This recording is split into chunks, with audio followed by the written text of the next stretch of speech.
Bismillah wa salatu wa salam ala Rasulullah. Assalamu alaikum wa rahmatullahi wa barakatuh. Welcome to the marriage conversation with Naima B. Robert. And tonight, my guest is profoundly interesting. They want families. They want connection. His style is a little bit provocative. The Muslim mistress issue is real. Brother Nasir al-Amin. Assalamu alaikum. So there's two things here. One is it's so funny because as Muslims, we came from traditional Muslim cultures where education for girls would definitely have ended at a certain age, and the priority would have been marriage, and the priority would have been preparing girls for marriage. I didn't know cap, like that's exactly what was happening. India, Pakistan, Somalia, Bangladesh, Nigeria, that's because across the world, traditional societies had a priority in mind. The priority was getting children ready for adulthood. Mm-hmm. Men's adulthood looked one way, women's adulthood looked a different way. And men would be ready to take on the responsibilities of adulthood slightly later. Girls would be ready to take on the responsibilities of adulthood earlier, right? Because they can start having children from whenever, from after puberty, etc. So that would have been maybe a generation or two ago. Fast forward to today, and you look at the Muslims who came to the West and may have been educated themselves. When they raised their children, the focus was what? Education. Everyone knows. Africans, what they care about is education. Asians, what they care about is education. And the focus now becomes education, and education for the boys and the girls. What I've seen happening, which is really interesting and kind of bizarre, is that due to this kind of push towards education and getting your qualifications and moving up in society, really, I think that's really what it's about. It's about securing resources, okay? Securing resources, making sure that your daughter qualifies for someone from a good family, and that good family is looking for a girl with a degree. So it's all the families securing resources, right? That's what's happening. In the meantime, the girls are not being trained to be wives. They're no longer being taught to value mothering, wifing, homemaking, because that's not your focus. You have to get a degree. That's your focus, right? So many girls, I know many girls my age, younger, grew up, mom can cook, but they can't. Mm-hmm. Mom was a stay-at-home mom, but they were never expected to do that. So now we're in a situation where, we have a lot of girls and boys slightly, but there's a slightly different conversation to do with boys. But we have girls basically who have not been brought up to see marriage as something to aspire to. It's something that's going to happen, right? Especially in traditional Muslim communities. It's going to happen, but it will happen at some point. If I look at like Egyptians, for example, where I am in Egypt and maybe even in the States as well, they're not looking to marry you off at 18, 19, 20. No, you have to get a degree, and even better, get a master's as well, and then start working and earn money. And then we can get you somebody who's at that level, and you get a nice big dowry and you buy your house and you live the American dream, right? So anyway, that's a long way of saying we have drunk the Kool-Aid. And as a result of the Kool-Aid, spiked Kool-Aid, it's always spiked. The Kool-Aid is spiked. Historically, we know this, right? So we've drunk the Kool-Aid, and now not only are our daughters kind of being subconsciously primed to be part of the work market and be part of the workforce subconsciously, but also our prime years when we have the options, because this conversation has been dominated by talking about women who are, in terms of childbearing and marriage, past their prime. We're past our prime, ladies. Sorry to say, I know we feel fly and everything, but after 35, we are past our prime, because the prime years for child rearing and your beauty and your youth, etc., is what? It's in your 20s. So we're in a situation now where even Muslim girls are spending their 20s chasing the bag, chasing the degree, chasing the accolades and the dunya, etc. And now we're having a conversation about, mashallah, accomplished beautiful, successful sisters who are in their late 30s who ideally should have the pick of the bunch, but because they missed out on that window when they could have had anyone that they wanted, now they have to start thinking about their standards and thinking about what is realistic for them. And that's what we've done. And I think one of the things that I've said before, and I'm going to say it here again, those of us who have children now, guys, we need to wake up and not repeat the mistakes of the previous generation, because we can see the young people who are paying the price now. We can see the women and the men who are paying the price for whatever mistakes their parents made, right? We need to redress that balance. We need to redress that balance and start preparing our children to be builders of families at the end of the day, right? To understand the importance of a family, to understand the importance of marriage. Guys, it's not just a Hollywood romance. It's an institution. And it's a part of your work on this earth, right? And preparing us for that with the mindset. It's a mindset thing. You prepare your sons to be responsible husbands. You prepare your daughters to be responsible wives. Everything else is a bonus. But what does a responsible wife look like? What does a responsible husband look like? And are we prepared to put in the work to make sure that our girls have those wife skills, our boys have those husband skills, that both have the emotional skills that it takes to maintain a relationship, to be able to commit? Do they have the spiritual grounding to understand what it is that they're even doing together in a marriage, what the purpose is? You know, what their focal point should be. This is, I feel, the work of our generation now, is to right the wrongs of the previous generation, because I think we've lost a whole generation, I think, of whoever it is out there who's like hasn't been able to find anyone and maybe has missed that window, at least to have children, because maybe you'll find someone when you're 38, 40, 45, but you may have missed the opportunity to have the family that you wanted. I don't know. And so a couple things. That's part of the motivation for me, is connecting with sisters 35 and up, to 33, 35 and up, and helping them to increase their pool of options.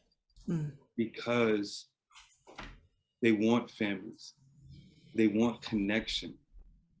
I can't tell you the number of sisters that I know that have engaged in things that they would never say that they would engage in out of desperation for connection.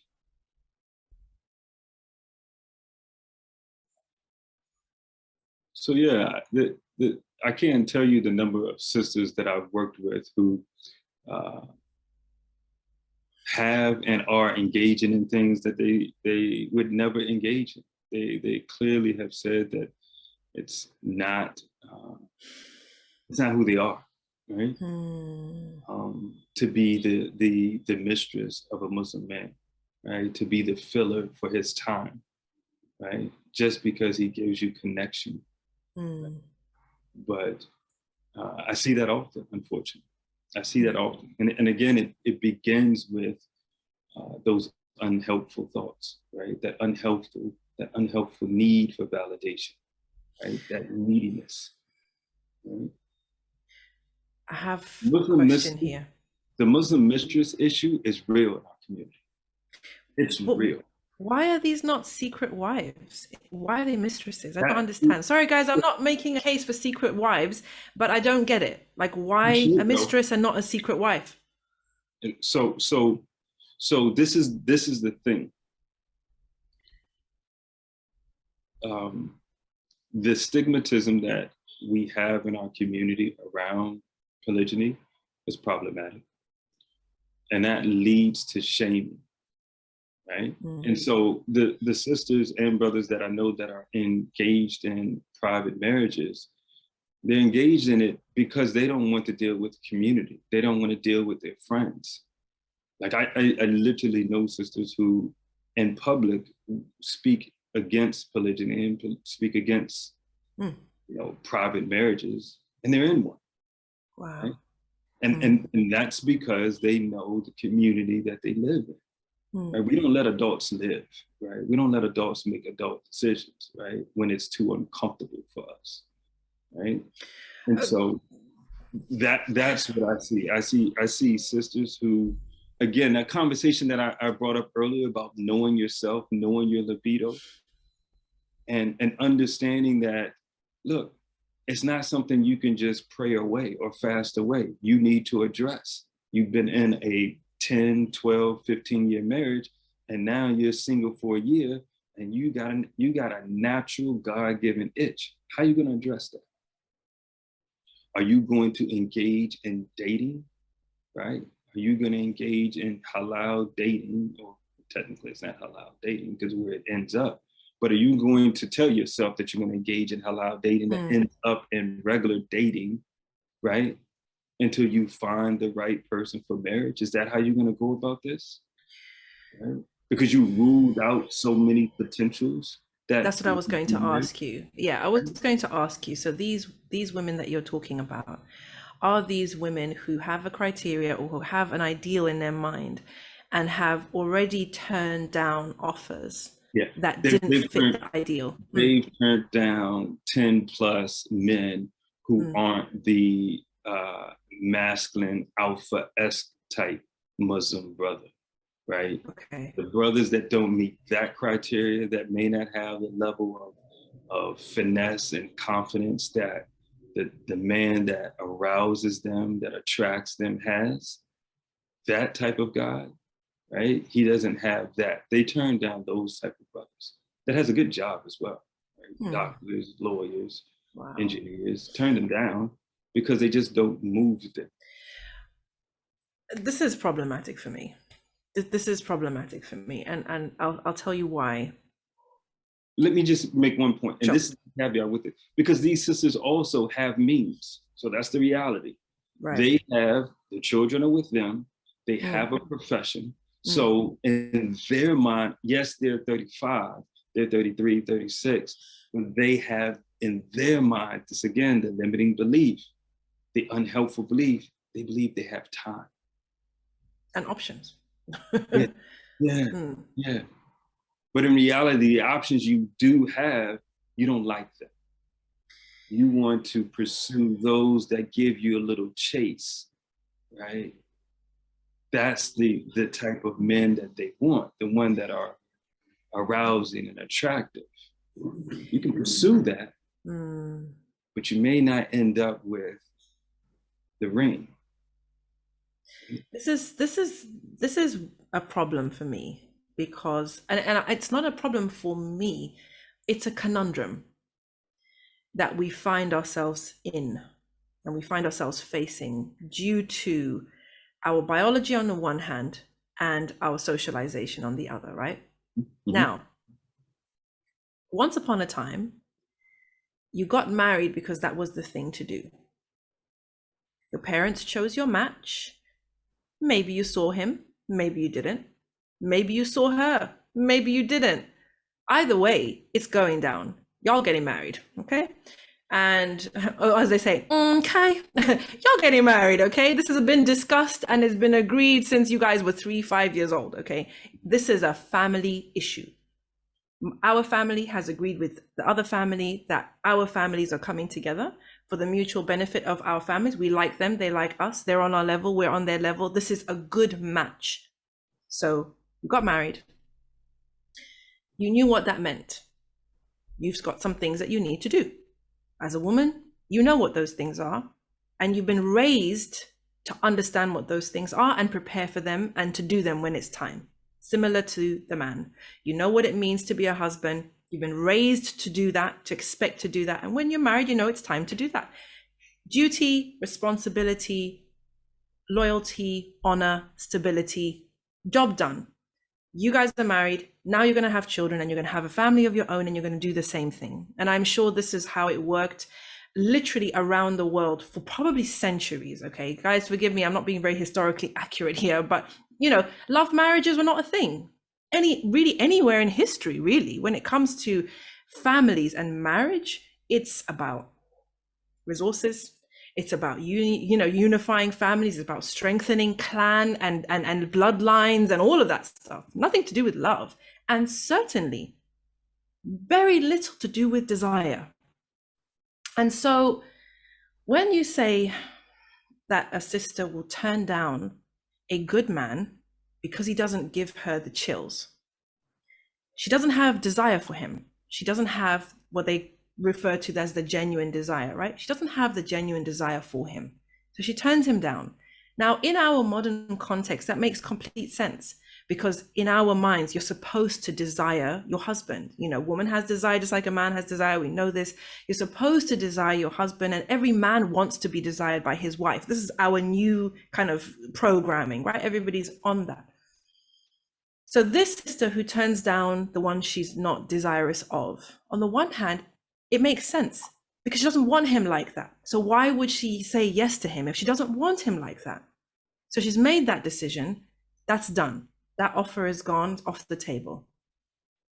And instead, she entertains the one she is desirous of, who, in many circumstances, as you said, does not provide what the traditional family would be looking for, which is stability, which is commitment, which is security, which is a kind of a home where you are going to do your duty and have the next generation.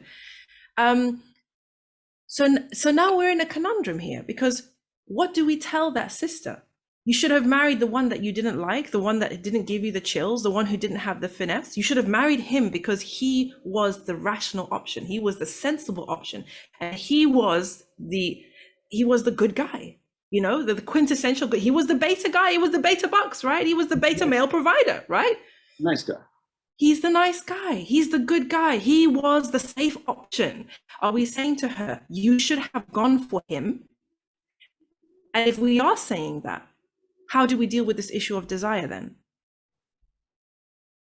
Should we take desire off the table? No, we don't. But I think we have to also play the whole tape. Okay, right? Go on then. We got to play the tape and not just stop at our favorite song. Like, play the tape all the way out. And we got to tell sisters the reality is, and again, I'm ready for the smoke on this. You can't ask for what you would get at 20 to 25 at 30 to 35. You just don't have that same level of options. You just don't. Right? So at 20 to 25, if you want to prioritize the brother that gives you the feels, right? The brother that arouses you, that's not a problem. I mean, obviously look for the other. Yeah. It is a bit of a problem, I think. It is a bit of a problem, but yeah. I don't think it's a problem if you're looking for the other criteria as well. Okay. Right? Like, we're going forward with the given that we're talking about Muslim women that are going to by default look for someone that believes in Allah and His Messenger. They have, the person has faith, right? The person is going to be pursuing something that provide for a family. Like these foundational things. Okay. That's a given. Okay. There's nothing wrong with also wanting him to have some edge to him, some finesse, some swag. Right? There's nothing wrong with that. But the reality is, sis, once you get 33, 35, you can't really pull that same criteria or demand, let me put it that way. You can't demand that same criteria at that age. You just don't have the options. You can, but don't expect to get as many options as you had before. Because men that are your age, 33, 35, if they are the quality men that you're looking for, they know they can go down 10 years. They know they can go down 5 years. Why would they want to? Because if I've done what I needed to do at 33, got the 2 degrees, pursued qualifications, got experience on my job, and now I have a solid salary, and I'm ready to take care of a family, it only makes sense for me to choose someone at 10 years younger, 23, 25, because I'm ready for her to have my children. Mm. She's in the best space Mm. genetically, Mm. biologically, to have children. Mm. Like, this isn't a personal thing of, No. Mm. something wrong with Muslim women at 33. No, this is what is biologically in my best interest to Mm. have the children that I want. Right? And so that's the thing, right? That's the thing that sisters need to, that's the rest of the tape that we don't play for sisters, or we try to create these delusional ideals that mask the reality of what men prefer. And again, limiting beliefs, one of the criteria of limiting beliefs are demands that we place on ourselves, others, or life conditions. Mm. In this context, the demand that you're placing on others, i.e., men, is that you not want what you really want. The demand that you're placing on life is that I've gone through this education process, I've gotten the accolades, and now I should have the man that I want, how I want it, when I want it, right Mm. now. Mm. That's a limiting belief because you have demands.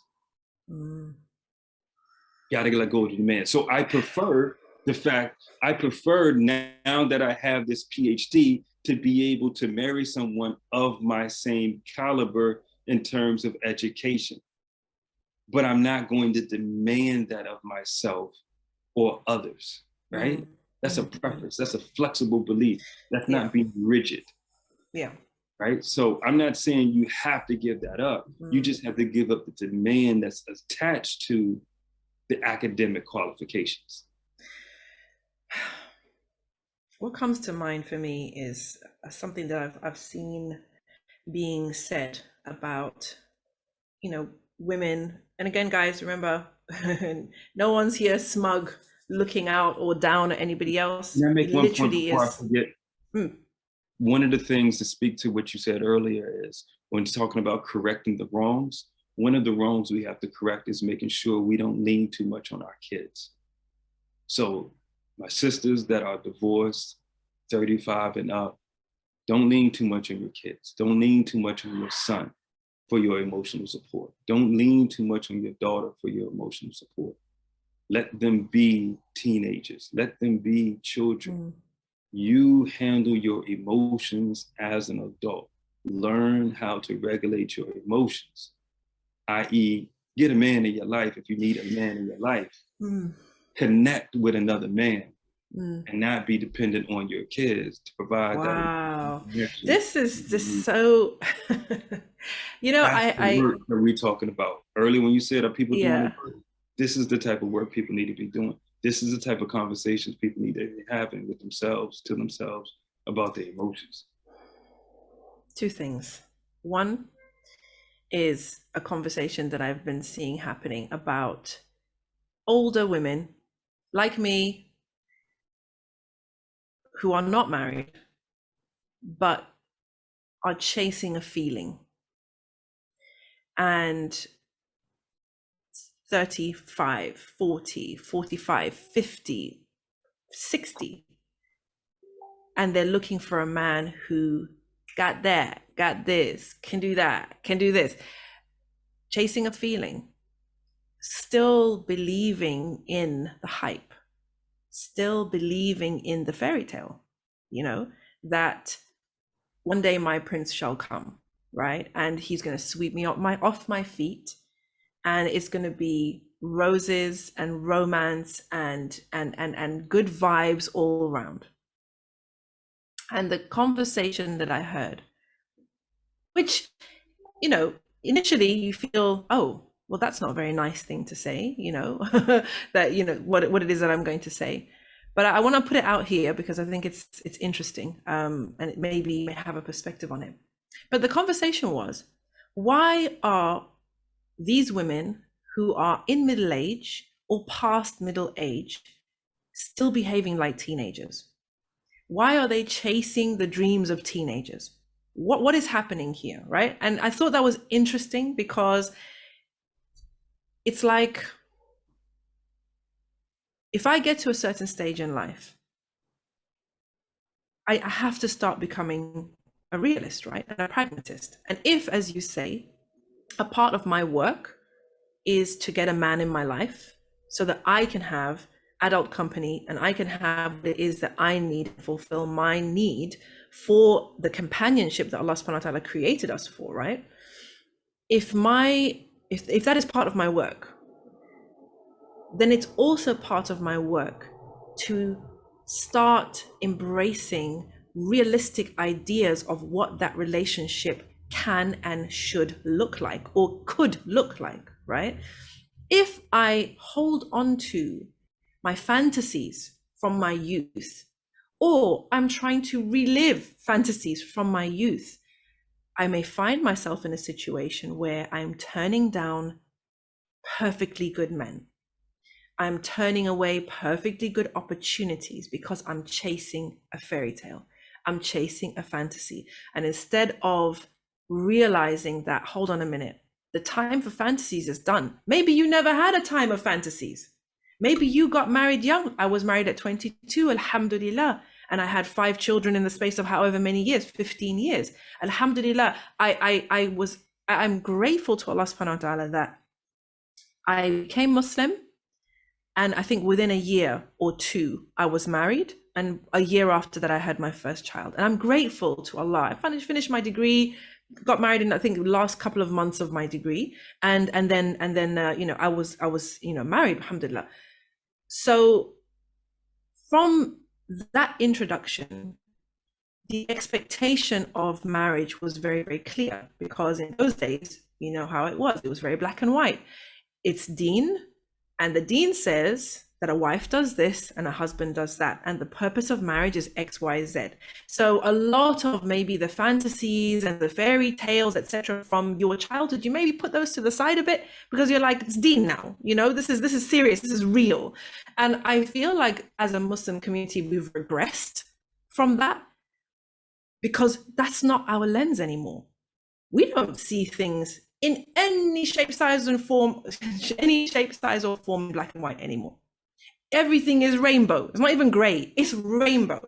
You know, so at one point in time, if a woman said, I want to marry to guard my private parts, and as long as the man fulfills the criteria that Allah subhanahu wa ta'ala has set for him, I will marry him, and bismillah, I'm gonna be a wife. I'm gonna do the best that I can. I'm gonna try. And that's that. There was a time someone could say that. We don't be saying that anymore. Unfortunately. That's not our lens anymore. You know, our lens is, it's the programming, it's the fairy tale, it's the ideal, it's the dream, right? It's exactly what you see on the Steve Harvey show. I'm sorry to say, it is the laundry list. He has to have this and he has to have that. I need it to be this and I need it to be that. I need to have that. And this long list of criteria and demands. And sisters feel, you know, I've seen this kind of visceral response from sisters when you say to them, you know, your demands are too high. They really genuinely do not believe their demands are high. They will, you know, say, well, Islamically he has to do X, Y, Z, you know, or well, I have this, therefore he has to have that. Obviously it's clear, right? And what am I saying? I'm saying at the end of the day, there has to come a time when we start making adult decisions and we start behaving in a practical, rational, and logical way. If what we want is to be in a marriage, working on a relationship that has longevity, I'm sorry, it can't be about the feels. It can't be about the check boxes. It can't be comparing every brother that comes to this ideal fantasy in your head, because he is an ideal fantasy. And subhanallah, brother, I'll share this with you. I've been on matrimonial apps before. Everybody knows that. We all have anyway. But you're going through this process of swiping, right? Right or left, right or left. And the thing is, brothers don't know how to take pictures. That's the truth. Men do not know how to take a good picture. So sorry guys, no shade, but it's true. And sisters, you know, put in the comments below if you know what I'm talking about. Brothers don't know. how to take pictures. And it's fine. They're not supposed to know anyway. And if you see a brother who takes pictures with filters, then this is an issue. But anyway, I digress. So the brothers don't necessarily present themselves very, very well. And you're ruthlessly swiping left. Sis, you know you are. You know. He doesn't have that look. He doesn't have the swag. He doesn't have the body. He doesn't have the hairline. He doesn't have the skin. He doesn't have the beard that you like. Left, left, left, left, left.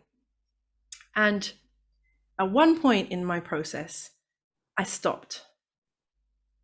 And I said, if my late husband, al-Amin, the father of my children, was on this app, would I have swiped left or right? I would have swiped left because he wasn't my type. Alhamdulillahi Rabbil Alameen, we didn't have apps in those days. We had friends who introduced us, and you spoke with someone. You came almost on an equal footing, like, okay, I want to get married. You want to get married? Okay, let's see if we can make this work. Let's find out more about each other. Let's understand what it is that, what are you looking for? Those are the questions. Like, what are you looking for? Okay, this is what I've got. Da, da, da. And it was an organic process. And you meet the person. And when you meet the person and they smile, you're just like, oh my God, yes, yeah. All of this, looking at people's appearances and kind of just swiping on them, etc., from a place of, I deserve better than that. I deserve better than that. Why? Because I'm whatever I am, I deserve better. I deserve better. And that moment was a real aha moment for me. And I think any sister who kind of sits with herself and has an honest conversation with herself, it's not about being down on yourself. It's not about, beating yourself down or, listening to the inner mean girl or like, it's nothing like that. That's not the energy here. The energy here is, what's the truth? What's true? Can I accept myself for who I truly am? Warts and all. Can I be real with myself? Can I see myself as my husband saw me? Warts and all. Can I see myself as a potential husband might see me? Warts and all. Can I own the fact that I'm not perfect? Can I own the fact that I don't have it all figured out? Can I own the fact that I have failings and I've made mistakes and I am not perfect? And that whoever accepts me, whoever chooses me, is settling for me. Because there is no way that I will fulfill anyone's full criteria, unless he has very basit criteria, which a lot of brothers do, mashallah, alhamdulillah. But still, there's no guarantee. And in fact, regardless of the brother's criteria, if you are living with another human being, you have to accept their humanity, which means you settle for their humanity, because there's no human being that's perfect. There's going to be things that annoy you. There's going to be things that are not great about that person, but you overlook them. Like the Prophet ﷺ said, when you see something you dislike in your wife, look for the thing that you like, right? Meaning there are going to be things that you dislike. So sisters, after all of that, what I want to say is, it's okay, and this may sound very, very strange, but it's okay to be average. Most of us are. It's okay to accept that you're not young anymore, that your body is not as it was before you had kids, that your time is limited because you have responsibilities and extended family. And, it's okay to admit that your life isn't perfect and you haven't got it all figured out. Because once you can be honest with yourself about your true level, spiritually, emotionally, mentally, physically, right? Financially, your true level, I believe, inshallah, it will make you more humble as you're on this process. Some people may say, how can you go into marriage or looking for marriage with humility? That makes no sense. You have to have confidence, right? Because nobody wants somebody who's not confident. And my viewpoint is, Confidence is an inner knowing that you are worthy. And you are. With all your mistakes and your failings and everything, you are worthy. In the sight of Allah, you are worthy. And as a human being, intrinsically, you have worth, khalas. When you're going to go into a potential relationship with someone, your worth to them is relative, right? Because what you have has to match what they want. And that might happen with some people and it may not. It doesn't say much about you necessarily, but it says that that's not a match for you. But my point is, if we can go into those conversations with humility, understanding that, look, I have, as you said, I have I have hand luggage. Okay, I know what my hand luggage is, and I'm prepared to accept your hand luggage and support you on this journey of life with your hand luggage. I don't know, Brother Nasir, whether that for a man or for a brother, that attitude of humility and groundedness is something that would be attractive to a man or would benefit the conversation when they are discussing, what they could potentially be together. I mean, from a man's point of view, I could just be spouting, guys. And if he shoots me down, y'all can put it in the comments and say, Sister Naima, next time just be quiet. But Brother Nasir, from a man's perspective, do you think that a sister coming to the table with her own quiet confidence, she knows her worth, but coming to that space with humility and self-awareness would benefit those conversations?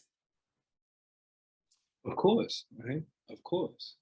And so we're going to just skip over this whole part of you saying you're single. We're going to just put that over the side, and I'll nudge you on that a little bit later, because I would be interested in your connecting that with ideas of fantasies and things like that. So I'm interested in how that's connected, but we'll put that over here.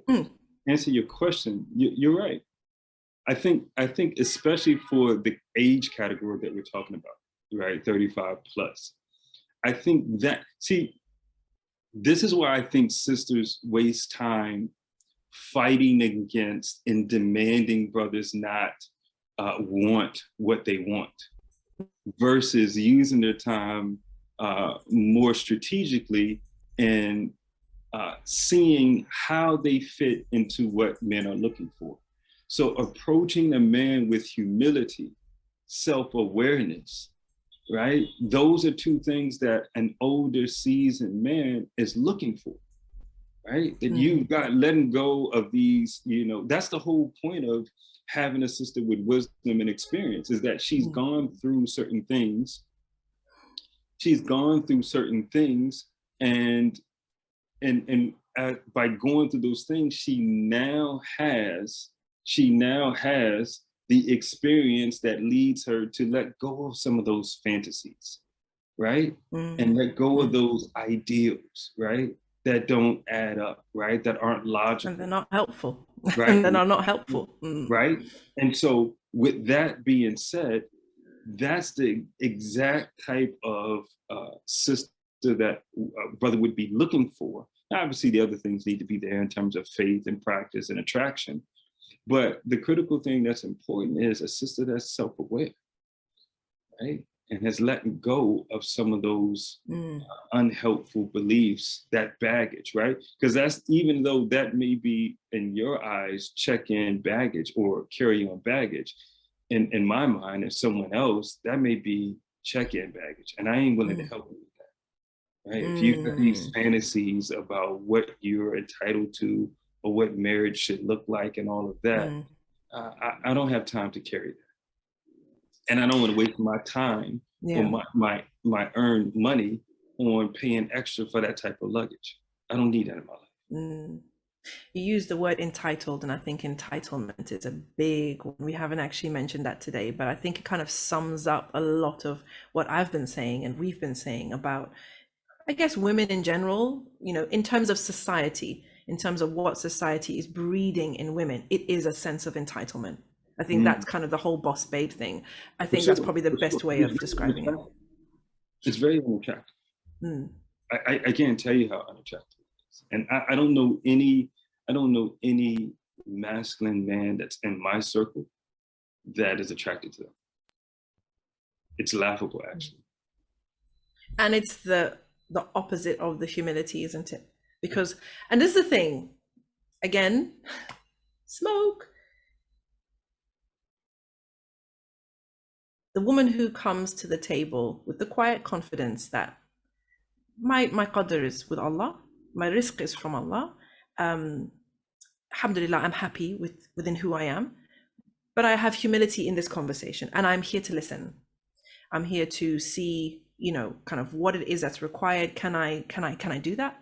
Can I be that for you, etc., etc., right? Of course, no one is saying that she shouldn't have standards for herself. Okay, we don't want to preach that message that basically, let go of all standards and accept whatever it is that you're offered. But I do think that humble, grounded self-awareness is the opposite of the entitlement, is the opposite of the entitled demands. I should have, I deserve. Yeah, I think that's what I want to say. Yeah, and you're right. Standards you should have. Standards and boundaries are critical. Every woman should have certain standards. She should go into a situation where there is polygyny or where there's monogamy with criteria, whether it's going to be a public marriage or a private. You need to have criteria and standards for sure. But I think are those standards grounded in reality? Yeah. Right? 100%. Are they grounded in a helpful understanding of what you actually can get? And if you're okay with only having 2 or 3 possible candidates a year because you have certain standards and you're okay with that, then that's fine. 2 or 3 candidates a year is a lot. Most people are not getting 2 or 3 serious candidates a year. That's a lot. Most people aren't getting 2 or 3 serious candidates that they're willing to entertain. This is okay. Fair enough. Yeah, that's true. Right? Because so let me be also clear about that. I'm not actually knocking that in and of itself, right?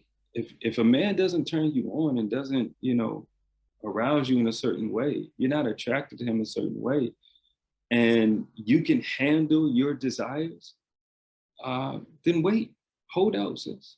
If everything else in your life is good, hold out. But hold out for the feels, really? Yeah, because it's not just about the feels. It's not just about the feels. It's all that comes with that.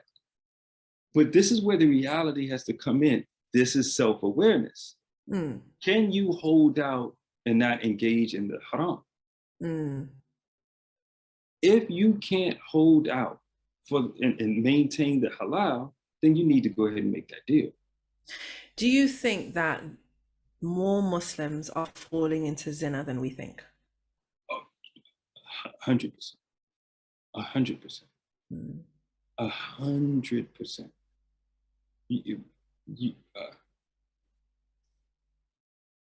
I'm trying to figure out how to put it nicely. It is, and this is why I get so much pushback when I say these type of things. For example, sis, if you can't handle your libido in a healthy halal way, then get married, get into polygyny, because that is better than engaging in the haram. So I made a post about that, and I got some pushback from some sisters. They're saying that I'm trying to create a dichotomy, of either or. It's not what I'm saying. What I'm saying is, if you can hold out in a halal manner and pursue the type of brother you want, then great. But if you know you keep falling into the haram repeatedly with this brother over here that meets certain criteria for you, then you need to go ahead and get into a polygynous marriage with this man.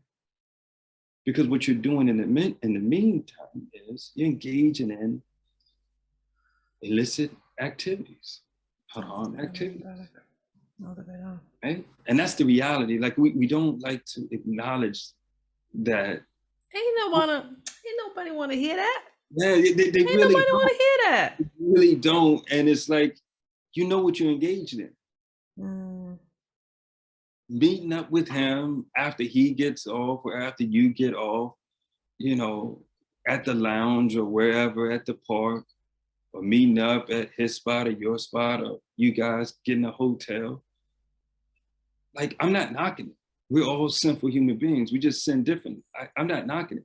I'm No, no, just no, saying, no, guys. Sorry, can I just say, no, we out here knocking it, okay?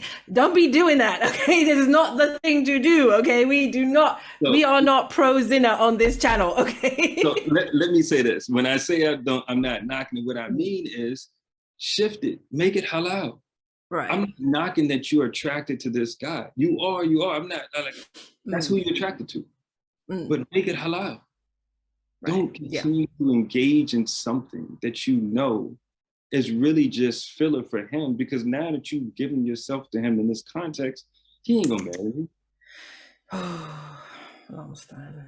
I can't tell you know how many sisters that I've said that to, and they just really look at me like, is it really he's not going to change? Like, no, sister. Oh, Yeah, they believe it. oh no. Oh, shame. A significant number of my client base, look, I do believe it's the skill sets that I have, but a part of it is we just haven't given our sisters reality. If you get out of a marriage and you've been with one man or two men all your life and two marriages, and then you have no experience, and then you get into a relationship with a man and you're intimate with a man, call it a wrap. You were just filler until he finds the woman that he wants to marry, that he thinks is the type of woman that can raise his daughter, right? It's going to be the type of Ooh. woman that he wants. Ooh. Whoa. Yeah. And I hate to be the bearer of bad news, but I break it to that's the reality. You're filler right now. Do you want to continue to be filler? This is what I talked about earlier when I said the cost. What cost are you willing to pay as you wait for Mr. Right? Because if you're willing to be the filler for another man who really doesn't want to be with you, then understand there's an emotional cost that comes with that, not to mention a spiritual cost that comes with that. And not to mention, if he aligns you right, now you got a bigger problem. What do you mean? Alpha widow type of thing? Exactly. Right. Exactly. Exactly. Right. You get that alignment real right, you're stuck now. You're stuck. Meaning you get hooked on him physically and Exactly. moving on from him becomes Exactly. Physically, he becomes a aligns you right. difficulty. You get it like you ain't never got it before. Now, when that happens, now you're in this situation. You're 6 months in. You know he's not leaving his wife, and or he's not going to commit to you and make you his wife, right? He still wants to continue to search for the right woman, which is not you, which But he's he already has the right woman. She's at home, and you're the side chick, basically. Yeah. And he's not leaving her. And or I know cases where the brother was single, right? 35, never married, but he's looking for that sister who's younger, who's the type of woman that would be a good mother to children in his eyes. Yeah. And so in the meantime, until he finds her, he plays with, women who willingly get in these relationships. Right. And I think that the part that is frustrating, I mean, poor decision making, let's call it that. But I think the part that's frustrating for a lot of women is that that man believes that he is entitled to the good woman who will, as you say, raise his children, raise his daughters. And that's annoying. That's annoying. I'm sorry. That is, yeah. But it's reality. The likelihood of him marrying the younger sister who's 25, fresh out of college, looking for someone who's Muslim, even if just by name, stable in his career, the likelihood of him finding that sister is high. The likelihood of the sister who's 35 and divorced finding the man that meets all of her laundry list is slim. Not saying whether I like it or not, that's just reality. So then the question to the sister is, okay, what adjustments do I need to make in terms of the type of men that I'm willing to accept moving forward? It might be that nice guy with the nice job that thinks the world of me, that doesn't attract me or arouse me. This is it, guys. This is the these are the choices and the trade-offs, I guess, that life is constantly But asking us see, to make. and this is the problem. If you have the nice guy that shows up after you were just with the, the 35-year-old single guy and he aligned you right, now you got a problem. You're tired of him. It's been 6 months and he's still not committed to marrying you. And he's told you that he's going to, that we're just not working out. Right? And now that's over. Do you go to the nice guy that's been waiting for you since you met, before you met, call it from copies? You see, this is the interesting thing, because for me, there's two answers here. Of course, for the woman, I say detox from your haram love, right? And make the right decision to settle down with the good guy. So that's from the woman's side. That's the woman's side. Just be real. Oh, detox is whatever you need to do. Therapy, get your head right. Because what I don't agree with is you carrying that haram love into this relationship and him being the prototype, and then your husband, now you're comparing him to and I don't know how possible it is to detox. I'm not making any claims about that, but you as a woman must at least have that conversation with yourself. And I think the conversation is this. Exactly. The conversation is this. And it's very important, I think, if anyone's in this position and, this is resonating with you, then alhamdulillah. But the conversation needs to be a reframing of that haram relationship, because a lot of the time that haram relationship you've been telling yourself a story about that love. Yeah. That is love.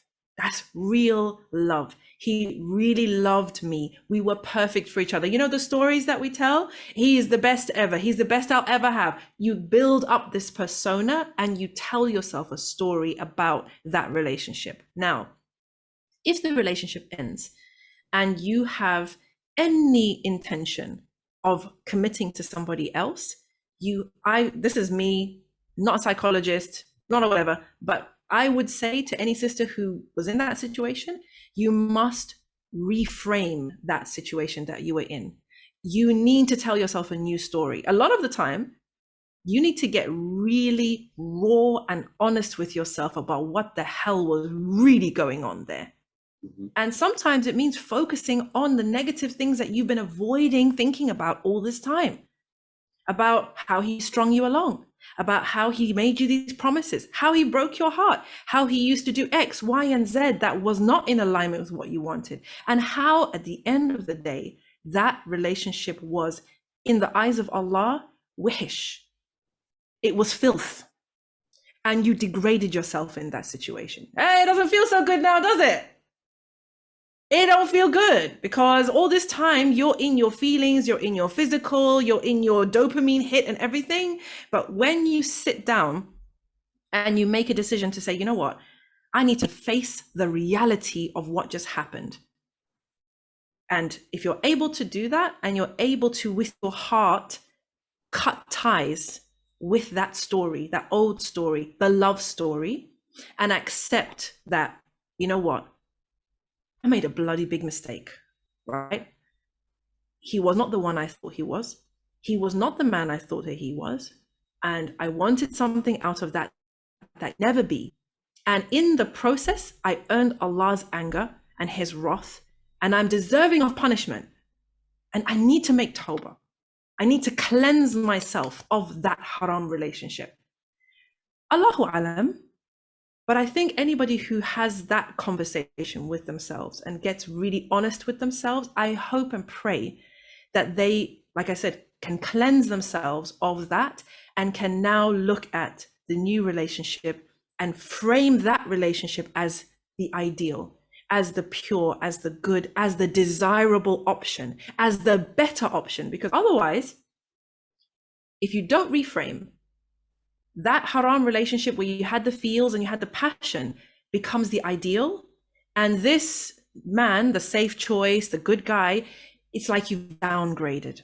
It's like you've settled. It's like you made the best of a bad situation. Nah, sis, that was the bad situation. That was the bad situation. No matter how good it felt, that was the bad situation. And if this man will take you in halala, you better say alhamdulillah and be grateful to Allah that he gave you a chance with somebody who is actually going to honor you and respect you. That, for me, would be my advice to any sister in that situation. As for the guy, obviously, he's probably a simp. But anyway, it's okay if he gets what he wants. The thing is, check this out, right? So, my definition. Keep it real. Go on. Nah, so continue. I want to say that is the archetypal Hollywood story, isn't it? Yeah, good guy, loved you from time, always saw you as the queen, as the gem. It's the Forrest Gump narrative, isn't it? You never paid him any attention. You didn't feel that way about him. You went off. You went and sowed your wild oats, did your madness, and then kind of were burnt out there. And you came back home and there he was waiting for you, ready to wife you up and be that beta male provider and make a good woman of you, right? Yeah. Now, this is, but guys, this is, if we're going to be talking about it sort of in modern colloquial terms, that's simping behavior, right? But however, my view on simping is this. A simp is someone who invests time, effort, and resources in a woman who is not worthy, meaning a woman who does not see his worth and does not appreciate his time, effort, and resources. This is my definition of simping.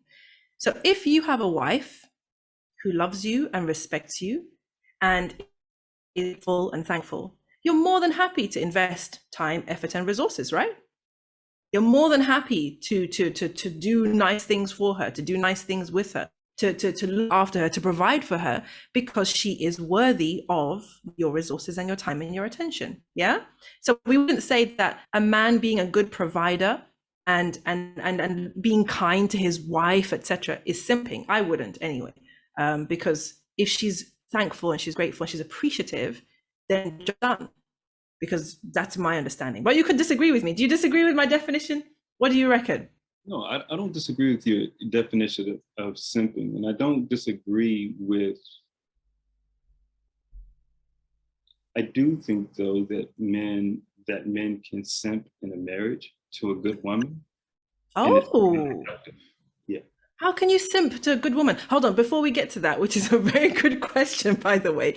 I just want to say that woman who went out there and, with this haram relationship situation that we were talking about, for me to be happy for the man, I would need for her to have an attitude adjustment. Meaning, she doesn't come to him carrying the check-on luggage from that relationship. She does not come to him comparing him to her haram love. She does not come to him with an attitude of, I'm settling, I'm, making the best of a bad situation. Well, I guess I'll go with him. No, that's not the energy that I want any man to have from his wife.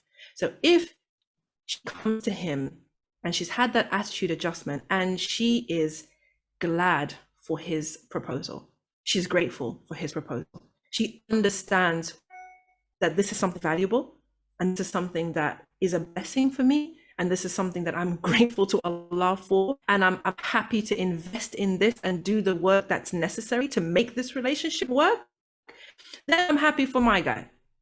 Because he got the girl that he dreamt about from the beginning, but she's an improved version, because now she's coming into the relationship from a place of humility. And again, I'm going to go back to the humility, right? She's not coming in as in, you've worshipped me all your life, and you know why? Because I'm the queen. Basically, I have the upper hand here because basically you worship the ground that I work on. No, because that would not be a good balance. But that's me. That's just me. Please say what you were going to Yeah, say. I'm not happy for that guy. And if I was working with him, I'd tell him that she's Oh, let that go. Let that go. she's for the streets. Hey, you said it, not me. I wasn't gonna say that. What I was gonna say is what you say sounds good, right? It sounds good, but Let us know in the comments, guys, what you think. Is she for the streets or is she for a council's chair? And I think that that's what she's for. Like the reality is what you're saying sounds great, Yeah. but it takes a lot of time and energy and consistent work on self. Yeah. She's not going to get there. And you'd help with it. A week or two, right? Because that's what happens in the movies. A great example of this is the movie Slumdog Millionaire. Yes. You know, he like goes through everything, you know, for this sister. And so the reality is when a woman gets burnt like that in that type of relationship and then has this epiphany, has this wake up that, you know what, this nice guy over here is the guy that I should have always had. Yeah, that epiphany, that realization, it lasts for probably 24 hours at most of the week. Yeah. But then all of those unhelpful beliefs, all of that trauma that led her to stay right, with Khaled from Copies that was treating her wrong. That's the stuff that she has to unpack that unfortunately the nice guy, the simp, who doesn't have masculinity, he's going to stay in it and accept her regardless of all of that work she needs to do. Now, I can accept you as a fallible human being, but that doesn't mean I need to be in a relationship with you. And that's the problem that the nice guy doesn't understand. And the sister in that type of relationship, she takes advantage of that. Right?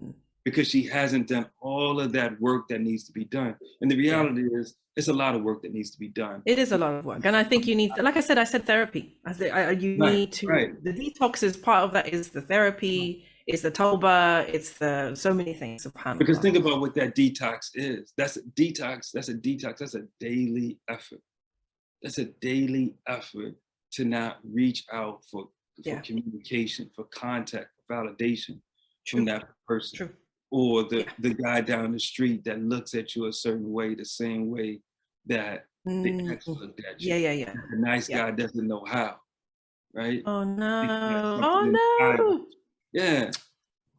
You know, poor thing, shame. This theoretical guy of ours. I feel bad for him. But you see, this is the thing. And again, if anyone's watching this and this resonates, you know, please do take this advice to heart and really hear what we're saying here. Because one thing I do believe, and I say this because I have sons and I have daughters, so I am not trying not to be biased. I want good outcomes for my daughters and I want good outcomes for my sons. Just like I want good outcomes for the sisters and I want good outcomes for the brothers. Neither of them for me outweighs the other in my head.